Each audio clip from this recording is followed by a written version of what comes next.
So the general consensus on our house is, General consensus is this is the best house that we've tested so far as lowest ratings. The dust, mold, pollen meter loves your house.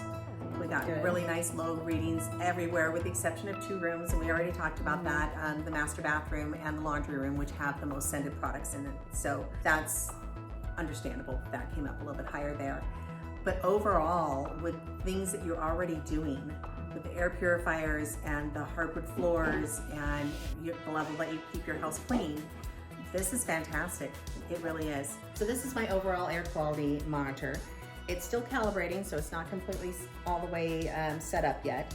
But the top number is going to be your overall air quality in the home, which means how many fresh air exchanges you've got going on. The second one is your total VOCs, or volatile organic compounds. And the bottom one is the most common VOC that we see in construction, which is formaldehyde. oh, interesting. So it also gives us a temperature and a humidity level. This is a really nice little tool that kind of gives us an overall snapshot of the house. Okay. In an industrial or commercial setting, the way that poor air quality is handled is they do more fresh air exchanges. They don't Okay. address the problem. They just bring more fresh air in and Interesting. dilute it down to the point where less people are complaining about it. Huh. So in a residential setting, we're talking about very sealed homes if it's a new construction home or newer, which is great for energy efficiency, but terrible for your health. Interesting. Open those windows, get some airflow going, and we'll see what this ends up doing. Right now we're all in the red, but I expect it to continue coming down because we Okay. just turned it on. Okay. So what's this guy over here? That guy, It's a right? refrigeration leak detector. Okay. So I'm letting it warm up and we'll just check the fridge and make sure you don't have any refrigerant Okay. leaks. So, the Cool. fridge, That's this- kind of cool. This one here is the gas meter for propane or natural gas. Okay. So we're gonna check your stove, make sure you got no leaks Nice. on that.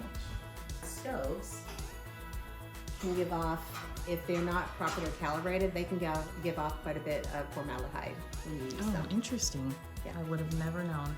Yep.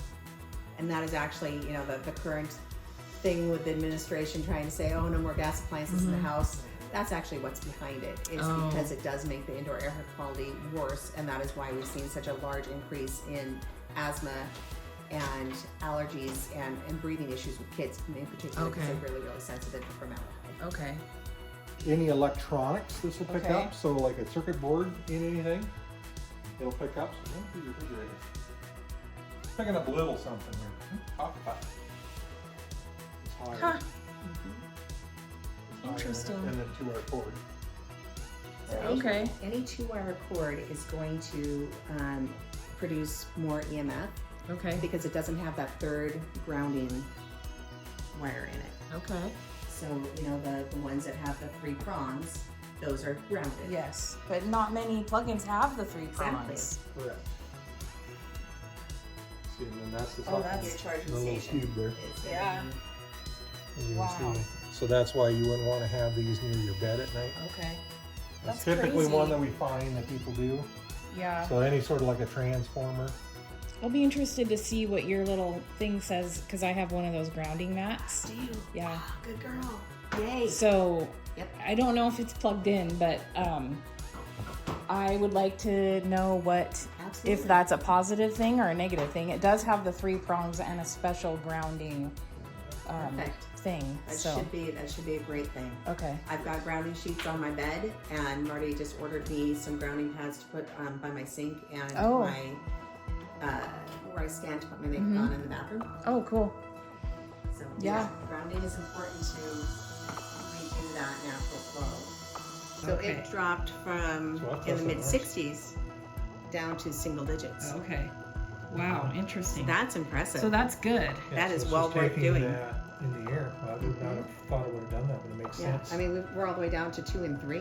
Yeah. So this one is the mold, pollen, Oh, okay. dust meter. So it reads Okay. really fine particulates through there. Okay. So we'll just kind of let it hang out right there next to that area and see if it pops up with anything. Right now the reading is coming back really, really, really low. Good. So a couple things that you could do if you were concerned is any cleaning products, just put them in a sealed tote. Okay. Any chemicals like this, sealed tote and move them as far away from your in-outdoor as possible, so you're Okay. not bringing it into the Right. house as often. Right. So yeah, anything that you're not using, any decorative lamps, Yeah. any electronics that you're not actually using, unplug them, because those cords are always emitting a little bit of dirty electricity and a little bit of EMF, even when they're not turned on. Mm-hmm. They're always sitting there going, hey, I'm ready. I'm ready. Yeah. How about now? Yeah. Should I? Mhm. Huh? Yeah. Huh? Okay. So Okay. if you just unplug the stuff you're not using, you're going to cut down a lot of that right off the Okay. bat. Okay. So this is actually one of the few houses that I've been in that we've stayed at a level 1 Oh, the wow. whole time so far. Normally I'm seeing much bigger fluctuation there, so And Yay. how is to the air purifiers? exactly, air purifiers for the Okay. win. Yay. And your air quality is also better than the average. We found no big glaring issues, no big, oh, you need to do something about this right now, Okay. which is fabulous. Awesome. So if anybody else wants to try this, how can they get a hold of you? You can get a hold of me. I'm on Facebook. I've got a Facebook page for My Healthy Haven. It's got a link to my website. My phone number is on there, so you can reach out via email, Facebook Messenger, or through my website. There's a couple different ways you can get in touch with me there. And then we can discuss where you're at and what you need and put an appointment in. Awesome. Well, thank you so much. Thank you, Jenny.